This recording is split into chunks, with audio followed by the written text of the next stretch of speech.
আজকে সকালে ঘুম থেকে উঠে দুটো কাজু খেয়ে জল টল খেয়ে তারপর আমি পড়তে বসেছিলাম। কারণ কিছুদিন পর রয়েছে আমার এক্সাম, এই কারণে পড়তে বসেছিলাম। আর আমার পড়তে বসতে গেলেই আমার ঘুম পায়, কেন জানি না যে এরকম স্বভাব আমার।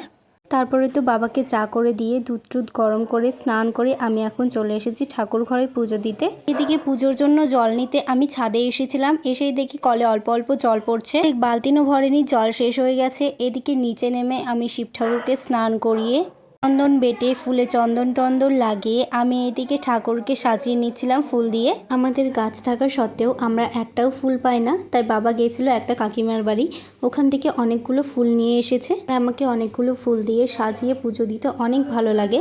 ফুল ছাড়া আমাকে পুজো দিতে ইচ্ছে করে না, যখন ফুল থাকে না তখন মনে হয় যে আজকে পুজো দেব না। এদিকে ভোগের জন্য মা আমাকে আম বানিয়ে দিয়েছিল, তো সেগুলোই এখন দিয়ে দিচ্ছি ভোগে। আমাকে আম বানাতে ভালো লাগে না, তাই মাকে বললাম মা তুমি আমাকে আমটা বানিয়ে দাও, আমি পুজোটা দিয়ে দিচ্ছি। আমার পুজো দিতে দিতে মাও স্নান করে চলে এসেছিল, তাই আমি আর মা দুজন মিলে পুজো দিচ্ছিলাম। পুজো কমপ্লিট করে এদিকে আমি ঠাকুরের টিপ পরে নিয়েছি। তো আজকের মতো এইটুকুই, দেখা হচ্ছে নেক্সট অন্য কোনো ভিডিওতে।